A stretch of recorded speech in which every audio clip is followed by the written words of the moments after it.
Haram ebel far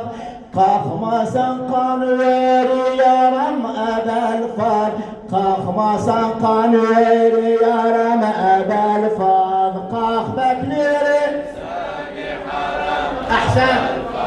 kalk beklerim seni haram ebel far kalkmasan kan veriyorum ebel far kalkma saykan veriyorum Fat kalkma saykan Ahsen harikadır kalkma saykan veriyorum ebel fat kalk bekleri seni haram ebel fat kalk bekleri seni haram ebel fat kalkma saykan veriyorum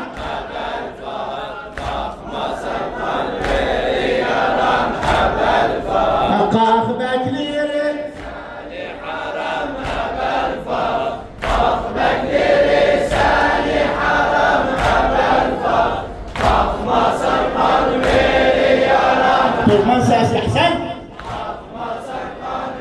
veriyorum ebel fat ne diyeyim şu köyne sorarsa seni ne diyeyim şu köyne sorarsa seni kolun kalem bele görerse seni kolun kalem bele görerse seni koru dilden her an ararsa seni koru dilden her an ararsa seni son görüşün oldum aram ebel fat son görüşün oldum aram ebel fat kalk beklerim seni ses kalk beklerim seni haram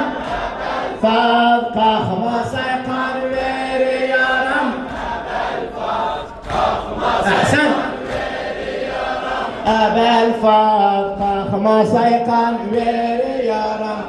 ebel fat gelmişim ben sesine kardeş alan gelmişim ben sesine kardeş alan ağlarım firakına göz yaşım kan